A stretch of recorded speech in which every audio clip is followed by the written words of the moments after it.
Good morning student, welcome to online class Shanti Kunj public school.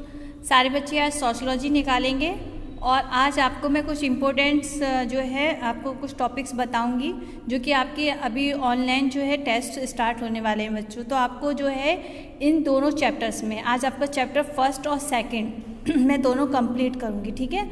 और इसमें जो है मैं आपको फिर वही इंपॉर्टेंट चीज़ें बताऊंगी कि आप पूरे चैप्टर को अच्छे से लर्न करेंगे, जिससे कि आपका रिवीजन भी हो जाएगा और आपके टेस्ट की अच्छे से तैयारी भी हो जाएगी। तो चलिए स्टार्ट करते हैं, ओके। सबसे पहला है आपका बौद्धिक विचार, जिसकी समाजशास्त्र की रचना में भूमिका है। तो बौद्धिक विचार क्या है? प्राकृतिक विकास के वैज्ञानिक सिद्धांतों और प्राचीन यात्रियों द्वारा पूर्व आधुनिक सभ्यताओं की खोज से प्रभावित होकर उपनिवेशी प्रशासकों, समाजशास्त्रियों एवं सामाजिक मानव वैज्ञानिकों ने समाज के बारे में इस दृष्टिकोण से विचार किया कि उनका विविध प्रकार में वर्गीकरण किया जाए, ठीक है। तो यहाँ पर जो है समाजशास्त्र में जो बताया गया है बौद्धिक विचारों की भूमिका को बताया गया है, ओके। जैसे कि आधुनिक काल से पहले के समाजों के प्रकार और जैसे कि शिकारी टोलियाँ एवं संघर्षकर्ता, चरवाहे, कृषक एवं गैर औद्योगिक सभ्यताएं। दूसरा जैसे कि आपके आधुनिक समाज के प्रकार, जैसे कि औद्योगिकृत समाज, ओके। तो इस प्रकार अगर हम कहें तो क्रमिक विकास का दर्शन ये मानता है कि पश्चिमी संसार जो है आवश्यक रूप से ज़्यादा प्रगतिशील एवं सभ्य था। तो यहाँ पर जो है बुद्धिजीवी तथा सिद्धांतवादी भी जवाब हैं, जैसे कि इसमें बताया गया कि खास तौर पर समाजशास्त्र खास तौर पर विचारशील रहा है और यही उसके व्यवहार में भी दिखता है। जैसे कि इनकी पुस्तक है समाज का बोध, जिसमें समाजशास्त्रीय विचार उसके बारे में बताया गया है। अब डार्विन जो हैं जीव विकास के विचारों का आरंभिक समाजशास्त्रीय विचार पर दृढ़ प्रभाव पड़ा है। तो यहाँ पर है आपका समाज की प्राह जीवित जैववाद से तुलना की जाती है। तो जैसे कि समाज की प्राह किससे तुलना की जाती है? जीवितवाद से, जीवित जैववाद से। इसके जो है क्रमबद्ध विकास को चरणों में तलाशने के लिए प्रयास किए जाते हैं। इनकी जैविकी जीवन से तुलना की जा सकती है, ओके। तो इसी तरीके से जो है आपका जैसे कि यूरोपीय बौद्धिक आंदोलन जो 17वीं शताब्दी के अंतिम वर्षों तक एवं 18वीं शताब्दी में चला था, तो कारण और व्यक्तिवाद पर बल देता है। यहाँ पर प्राकृतिक विज्ञानों की पद्धति एवं मानवीय पहलुओं का अध्ययन किया जा सकता है और करना भी चाहिए। जैसे कि गरीबी जो अभी तक एक प्राकृतिक प्रक्रिया के रूप में जानी जाती थी, उसे सामाजिक समस्या के रूप में देखना आरंभ हुआ, जो कि मानवीय उपेक्षा शोषण का परिणाम है। इसलिए गरीबी को समझा जा सकता है और उसका निराकरण हो सकता है, ठीक है। इसमें ये बताया गया। फिर है आपका भौतिक मुद्दे हैं जिनकी समाजशास्त्र की रचना में भूमिका होती है। जैसे कि हमारा जो समाज है उसमें कुछ हमारे भौतिक जो मुद्दे होते हैं उनकी भी एक महत्व जो है भूमिका होती है। जैसे कि औद्योगिक क्रांति एक नए गतिशील आर्थिक क्रियाकलाप पूंजीवाद पर आधारित थी, है ना। किस पे आधारित थी? आपके आर्थिक क्रियाकलाप और पूंजीवाद पर। औद्योगिक उत्पादन की उन्नति के पीछे जो औद्योगिक उत्पादन हुए थे उनकी जो उन्नति हो रही थी उसके पीछे जो था पूंजीवादी व्यवस्था एक प्रमुख शक्ति थी। पूंजीवाद में नई अभिव्यक्तियां एवं संस्थाएं सम्मिलित थीं। उद्यमी निश्चित और व्यवस्थित मुनाफे की आशा से प्रेरित थे। बाजारों ने क्या किया था? बाजारों में उत्पादनकारी जीवन में प्रमुख साधन की भूमिका अदा की थी और माल, सेवाएं, श्रम, वस्तुएं बन गई थी, जिनका निर्धारण जो था तार्किक गणनाओं के द्वारा होता था। तो नई अर्थव्यवस्था के पहले वाली अर्थव्यवस्था यानी कि जो पहली वाली अर्थव्यवस्था थी वो नई वाली अर्थव्यवस्था से एकदम अलग थी। यहाँ पर इंग्लैंड जो है वो औद्योगिक क्रांति का केंद्र था। तो किसका केंद्र था इंग्लैंड? औद्योगिक क्रांति का केंद्र था। औद्योगिकरण द्वारा आया परिवर्तन कितना असरकारी था, इसे समझने के लिए हम औद्योगिकरण से पूर्व की इंग्लैंड की ज़िंदगी पर सरसरी नज़र डालते हैं। यानी कि यहाँ पे बताया कि इंग्लैंड की ज़िंदगी यानी कि पहले का जो औद्योगिकरण था उस पर अगर हम देखें तो औद्योगिकरण से पहले अंग्रेज़ों का जो मुख्य पेशा था, जो अंग्रेज़ थे उनका मुख्य पेशा क्या था? उनका था मुख्य पेशा खेती करना, ये देखिए खेती करना एवं कपड़ा बुनना, ठीक है। ये अंग्रेजों का वो था औद्योगिकरण से पहले। अधिकांश लोग जो है गांव में रहते थे। अपने भारतीय गांव की तरह ही वहाँ भी कृषक एवं भूस्वामी, लोहार, चमड़ा श्रमिक, जुलाई एवं कुम्हार, चरवाहे और मद्य निर्माता थे, ठीक है। यानी कि मद्रापान करते थे। समाज छोटा था एवं स्त्रीकृत था अर्थात विभिन्न लोगों की परिस्थिति एवं उनकी वर्ग स्थिति स्पष्ट परिभाषित थी, ठीक है। फिर नई व्यवस्था एक प्रमुख मूल पक्ष या श्रम की प्रतिष्ठा कम होना, शिल्प संघ, गांव एवं परिवार के सुरक्षित स्थानों से कार्य का अलग होना, रूढ़िवादी एवं परिवर्तनवादी दोनों की तरह के चिंतक सामान्य श्रमिकों की परिस्थिति की गिरावट को देखकर भयभीत थे, परंतु कुशल एवं कारीगरी की स्थिति अलग थी। यहाँ पर जो था नगरीय केंद्रों का विकास विस्तार हुआ था, ऐसा नहीं था। पहले शहरी नहीं थे, लेकिन औद्योगिकरण से पहले उनका स्वरूप अलग था। जैसे कि देखिए कुछ पिक्चर्स आपकी दी हुई हैं, ठीक है, ये आपकी बुक में दी हुई हैं। फिर आपका नगरीय केंद्रों में जैसे कि बिल्कुल नए नगरीय संसार का जन्म हुआ था। इसकी निशानी थी जैसे कि फैक्ट्रियों का धुआं, कालिक, नई औद्योगिक श्रमिक वर्ग की भीड़भाड़ वाली बस्तियाँ, गंदगी और सफाई का नितांत अभाव। ओके, यहाँ पर जो था हिंदी फिल्म के गीत आगे दिया गया है, जैसे कि CID जो 1956 में ये गीत शहरी जिंदगी के भौतिक अनुभवक पक्षों का चित्रण है। ये गीत दिया गया है जो कि हमारा जो शहर है उससे रिलेटेड इस गीत को बनाया गया था, ठीक है। फिर आपका प्यारे दिल, ये इसका भाव अनुवाद है, इस गीत का जो है इन्होंने अर्थ समझाया है। फिर आपका चैप्टर आपका दोनों लेंथी है और मुझे दोनों चैप्टर आपको इसलिए बताने कि आपका रिवीजन हो जाएगा, इसलिए मैं आपको थोड़ा सा जो इम्पोर्टेंट चीज़ें हैं वही समझा रही हूँ। लेकिन आप लोगों को जो है दोनों चैप्टर को अच्छे से लर्न करना है और उसको अच्छे से रीड करना है, क्योंकि आपके क्वेश्चन दो हैं वो फर्स्ट और सेकंड दोनों चैप्टर से ही आएंगे, ठीक है बच्चों। अब जैसे कि आपका एक क्रियाकलाप इसमें दिया हुआ है, औद्योगिक क्रांति को प्रारंभ करने वाला देश कौन सा था? ब्रिटेन। औद्योगिक क्रांति को प्रारंभ करने वाला देश कौन सा था? ब्रिटेन। कितनी शीघ्रता से ग्रामीण समाज में शहरी समाज में परिवर्तित हो गया था? क्या भारत में भी इसी तरीके की प्रक्रिया थी? 1810 में जो थी 20% जनसंख्या कस्बों तथा शहरों में रहती थी। ऐसी 1910 में जो था 80% जनसंख्या जो है कस्बों तथा शहरों में रहती थी। तो भारत में एक अलग तरह का प्रभाव था। शहरी केंद्र बड़े, परंतु ब्रिटिश निर्मित वस्तुओं के प्रवेश के अधिकांश लोग कृषि क्षेत्र की तरफ उन्मुख थे, ठीक है। ये हुआ आपका। फिर है आपका नेक्स्ट टॉपिक, हमें यूरोप में समाजशास्त्र के आरंभ और विकास को क्यों पढ़ना चाहिए? तो समाजशास्त्र में अधिकांश मुद्दे एवं सरोकार भी उस समय की बात करते हैं जब यूरोपीय समाज 18वीं और 19वीं शताब्दी में औद्योगिकरण और पूंजीवाद के आगमन के कारण भयंकर रूप से परिवर्तन की चपेट में था। सॉरी, बहुत से मुद्दे जो है उस समय प्रायः उठते थे। उदाहरण के लिए नगरीकरण एवं कारखानों के उत्पादन सभी आधुनिक समाजों के लिए प्रासंगिक थे, यद्यपि उनकी कुछ विशेषताएं थोड़ी अलग हो सकती थीं। वास्तव में भारतीय समाज अपने औपनिवेशिक और अविश्वसनीय विविधता के कारण भिन्न थे। तो यहाँ पर अगर हम कहें तो पूंजीवाद और उसके द्वारा जो वैश्विक तौर पर समाजों का असमान रूपांतरण था वो क्या था? 17वीं और 19वीं शताब्दी में लगभग 24 मिलियन अफ्रीकों को दास बनाया गया था, जिनमें से 11 मिलियन अमेरिका तक की यात्रा में जीवित रहे और आधुनिक इतिहास में दिखने वाली जनसंख्या के बहुत बड़े आंदोलनों में से एक है। उनको अपनी जमीन और संस्कृति से उखाड़ा गया और दुनिया में भर में अलग अलग हिस्सों में भयावह परिस्थितियों में भेजा गया था। तो पूंजीवाद की जो है सेवा के कार्य में लगा दिया गया। दास प्रथा इस बात का प्रत्यक्ष उदाहरण है, यहाँ पर ये बताया गया है, ठीक है। फिर आपका भारत में समाजशास्त्र का विकास, उपनिवेशवाद, आधुनिक पूंजीवाद, औद्योगिकरण का आवश्यक हिस्सा रहा है। इसलिए पश्चिमी समाजशास्त्रियों का जो पूंजीवाद है वो आधुनिक समाजशास्त्र के अन्य पक्षों में लिखित दस्तावेज रहा है। भारत में हो रहे सामाजिक परिवर्तनों को समझने के लिए सर्वदा प्रशंसनीय रहा है।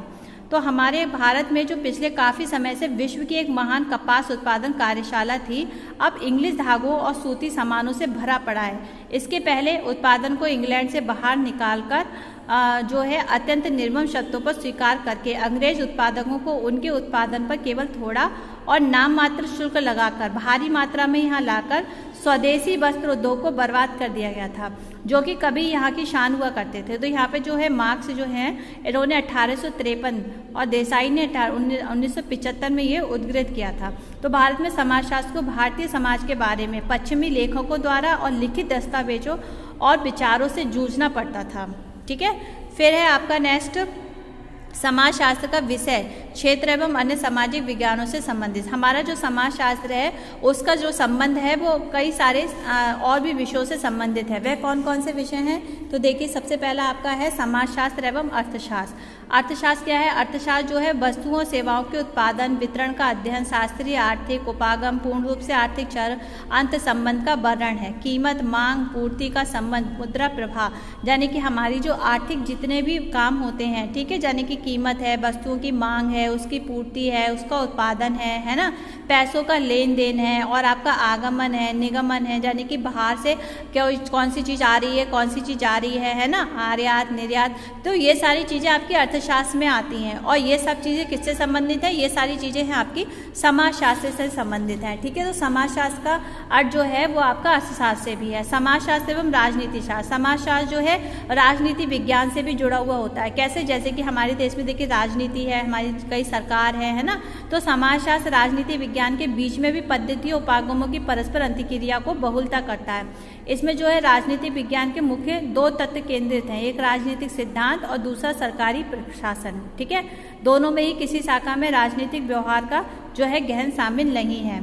इसी तरीके से समाजशास्त्र एवं इतिहास, समाजशास्त्र जो है हमारे इतिहास से भी संबंधित है। हम अपनी हिस्ट्री पढ़ते हैं तो हिस्ट्री भी एक समाज का ही हिस्सा होती है। समाजशास्त्र एवं मनोविज्ञान, समाजशास्त्र क्या है? समाजशास्त्र का जो अध्ययन है वो मनोविज्ञान से भी संबंधित है, क्योंकि मनोविज्ञान यानी कि हम लोगों के व्यवहार को जानते हैं, व्यवहार का विज्ञान। ठीक है, तो लोगों के व्यवहार को जानने के लिए हम लोगों को जानते हैं, लोगों को समझते हैं, तो वह हमारे समाज से रिलेटेड है।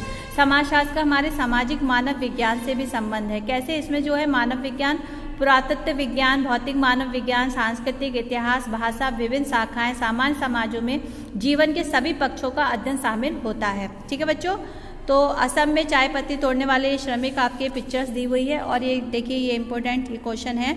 असम में चाय बागानों में काम करने वाली संताल जाति के श्रमिक के पूर्वज कहाँ से आए थे? इनको आप अपनी कॉपी में करिएगा होमवर्क में। ठीक है, दूसरा ये कि असम में चाय की खेती की शुरुआत कब हुई थी? ठीक है, अब आपका ये वाला चैप्टर फिनिश हो गया। अब सेकंड चैप्टर है आपका समाजशास्त्र में प्रयुक्त शब्दावली, संकल्पाएं एवं उपयोग। तो देखिए समाजशास्त्र के अध्ययन के बारे में मैंने आपको पिछले चैप्टर में बता ही दिया। समाजशास्त्र क्या है? क्या सामाजिक समूह एवं समाज, जो हमारा समाज का जो सामाजिक समूह होते हैं उन सब का संबंध जो है हमारे समाज से ही होता है। जैसे कि विकास के लिए लोकतंत्र, सहायता एवं रुकावट, लिंग समानता, अधिक सामंजस्यपूर्ण अथवा अधिक विभाजक समाज बनाती है।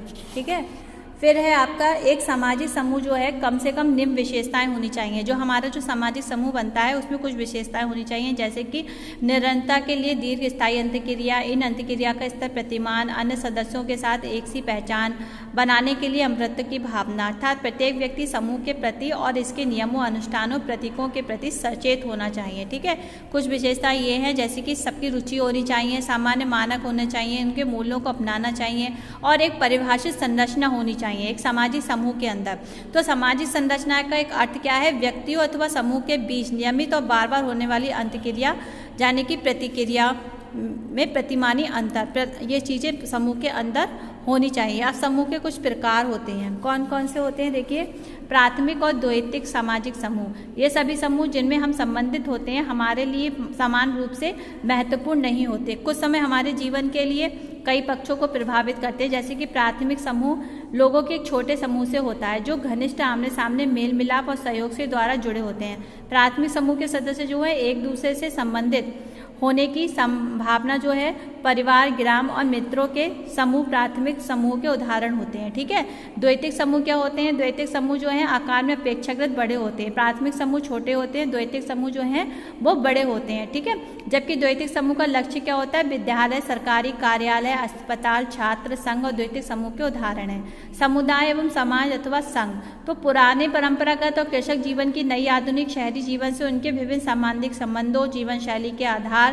इसमें जो है समुदाय से तात्पर्य मानव संबंधों से है जो बहुत अधिक वैयक्तिक, घनिष्ठ और चिरस्थायी होते हैं, जहां एक व्यक्ति की भागीदारी सच्चे मित्रों अथवा एक सुसंगठित समूह में भले ही परिवार जितनी नहीं परंतु महत्वपूर्ण होती है। ठीक है, फिर है आपका समाज तथा संघ का मतलब क्या है? क्या अर्थ है? ये समुदाय के विपरीत होता है। आधुनिक नगरीय जीवन के अवैयक्तिक, बाहरी और अस्थायी संबंध, वाणिज्य और उद्योग की आवश्यकता है। एक व्यक्ति का व्यवहार जो है दूसरे व्यक्ति से नपतुला, युक्ति संगत एवं निजी हितों के अनुसार हो। हम एक दूसरे को जानने की अपेक्षा करार अथवा समझौता करते हैं। हम एक दूसरे को जानते नहीं है इतना, लेकिन हम उससे समझौता कर लेते हैं। ठीक है, तो आप समुदाय और प्राथमिक समूह को समान मान सकते हैं, संघ व द्वैतिक समूह को समतुल्य मान सकते हैं। ठीक है, तो ये रहा। फिर है आपका अंतर समूह और बाह्य समूह। कुछ होते हैं आपका अंतर समूह की पहचान बनाती है ये भावना हमें हमको उन्हें और वे से अलग करती हैं। तो एक स्कूल में पढ़ने वाले बच्चे जो हैं उस स्कूल में नहीं पढ़ने वाले बच्चों के विरुद्ध एक अंतर समूह बना सकते हैं। तो क्या आप ऐसी किसी दूसरे समूह के बारे में सोच सकते हैं? ठीक है,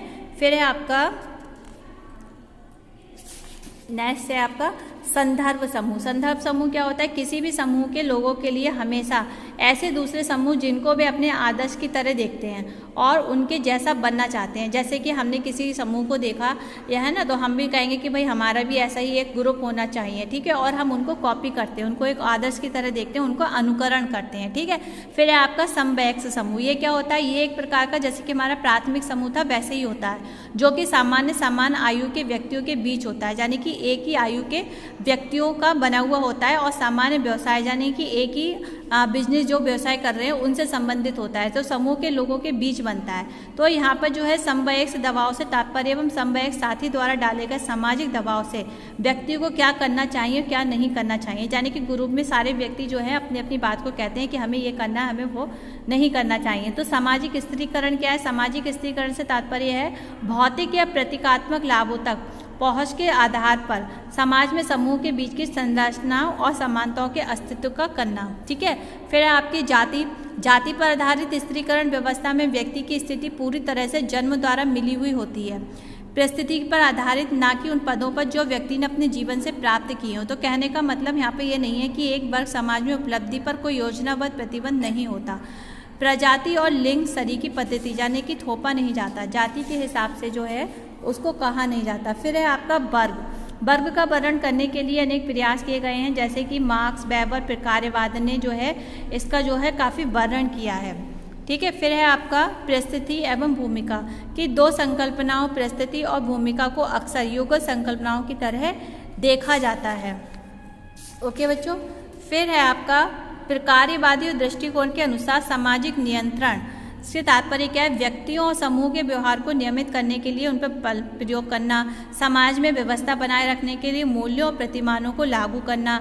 सामाजिक नियंत्रण को एक तरफ व्यक्तियों और समूह के पथभ्रष्ट व्यवहारों को नियंत्रित करने के लिए संचालित किया जाता है। ठीक है, अब लास्ट है आपका इसमें प्रत्येक समाज एक दूसरे प्रकार का सामाजिक नियंत्रण होता है, जिसे अनौपचारिक सामाजिक नियंत्रण के रूप में जाना जाता है। अब यहाँ पे कुछ देखिए यह दिया है, अंतरजातीय विवाह करने पर भाई ने बहन की हत्या की, एक यहाँ पे स्टोरी दी हुई है। ठीक है, तो यहाँ पर अंतरजातीय यानी कि दूसरी कास्ट में शादी विवाह करने के बाद में तो इस तरीके की पहले घटनाएं हुआ करती थी। ठीक है, तो यहाँ पर अनौपचारिक विधियाँ अनुरूपता आज्ञाकारिता लागू करने में असमर्थ हो सकती है। अनौपचारिक सामाजिक नियंत्रण के विभिन्न माध्यम होते हैं, जैसे कि परिवार है, धर्म, नातेदारी आदि। क्या आपने इज्जत के लिए हत्या के बारे में सुना है? जैसे कि सुनते हैं ना कि भाई उसने, जैसे कि इसमें स्टोरी दी है कि उसने अंतर्जातीय विवाह किया, तो यहाँ पे बात कैसे आ गई? इज्जत वाली बात आ गई, और जब इज्जत वाली बात आ जाती है तो वहाँ पे हत्या के बारे में सोचा और हत्या कर दी गई। ठीक है, ऐसे कई घटनाएं जो हैं आज भी हमने सुनते हैं और देखते हैं। इसी तरीके से समाचार पत्र रिपोर्ट को पढ़ें, उनमें शामिल सामाजिक नियंत्रण के विभिन्न माध्यमों को पहचानें। तो स्वीकृति, पुरस्कार या दंड का एक ढंग है जो सामाजिक रूप से अपेक्षित व्यवहार को पुनः स्थापित करती है। ठीक है, तो सामाजिक नियंत्रण का सकारात्मक एवं नकारात्मक दोनों हो सकता है। तो यहाँ पर अगर हम कहें तो समाजशास्त्र किस प्रकार का सामान्य बौद्धिक ज्ञान से भिन्न है, इस अध्याय में हमने चर्चा की, और विशिष्ट शब्दावली और संकल्पनाओं और समाज की समाजशास्त्रीय समझ को बढ़ाने में आपको मदद करेगी। अब यहाँ पे कुछ शब्दावली दी हुई हैं, विरोधी सिद्धांत, प्रकार्यवाद, पहचान, उत्पादन के साधन, इनको आप रीड कर लेंगे। ठीक है, कि ये क्या है, विरोधी सिद्धांत क्या होता है, प्रकार्यवाद क्या होता है, पहचान क्या होती है। इसी तरीके से आपका ये देखिए व्यष्टि समाजशास्त्र और समष्टि समाजशास्त्र क्या होता है। व्यष्टि जो हमारे आमने सामने अंतःक्रिया परिस्थितियों में प्रतिदिन व्यवहार का अध्ययन करे वह व्यष्टि समाजशास्त्र कहलाता है। और व्यष्टि समाजशास्त्र में विश्लेषण व्यक्तिगत स्तर और छोटे समूह में होते हैं, और समष्टि में क्या होते हैं, समष्टि में इससे बिल्कुल अपोजिट होते हैं। ठीक है, ये बड़ी सामाजिक व्यवस्था होती है, इसमें जो है राजनीतिक व्यवस्था और आर्थिक व्यवस्था दोनों हालांकि भिन्न दिखाई देती है, लेकिन इनका जो है एक दूसरे से घनिष्ठ संबंध होता है। इसी तरीके से आपका जन्म संबंधी, मानक, स्वीकृति, ये छोटे छोटे से शब्दावली हैं, इनको आप पढ़ लेंगे। ठीक है, अब आपको इसमें क्वेश्चन कौन से करते हैं, तो आपको ये वाला 1, 3, 4 ये अपनी कॉपी में करना है। ठीक है। और उसके बाद में आपको चैप्टर को अच्छे से लर्न करना है बच्चों, पूरे चैप्टर को आप अच्छे से करेंगे, क्योंकि आपका जो एग्ज़ाम पेपर होगा वो ऑब्जेक्टिव होगा। ऑब्जेक्टिव क्वेश्चन होंगे 30 मार्क्स के होंगे, ठीक है। तो अभी आपके 10 मार्क्स का आपका रिवीजन कराया जाएगा, उसमें 10 मार्क्स दिए जाएंगे आपको, 10 का होगा, बाकी का आपका 30 मार्क्स का होगा। तो ये सारे ऑब्जेक्टिव क्वेश्चन आपको थ्योरी में से दिए जाएंगे। तो इसलिए आपको क्या करना है, आपको पूरे चैप्टर को अच्छे से लर्न करना है और अच्छे से रीड करना है ध्यान से, और ये देखना है कि भाई चैप्टर में कौन कौन से क्वेश्चंस बन रहे हैं, ठीक है। तो आपको जो है चैप्टर 1 में मैंने क्वेश्चंस बता दिए थे, फिर भी आप एक बार और नोट कर सकते हैं। ये चैप्टर 1 के हैं, ठीक है, 1, 2, 4, ठीक है। तो दोनों चैप्टर के क्वेश्चंस हो गए। बाकी के सारे बच्चे अपना रिवीजन करेंगे अच्छे से और चैप्टर को अच्छे से लर्न करेंगे। चलिए मिलते हैं नेक्स्ट वीडियो में, तब तक के लिए बाय बाय।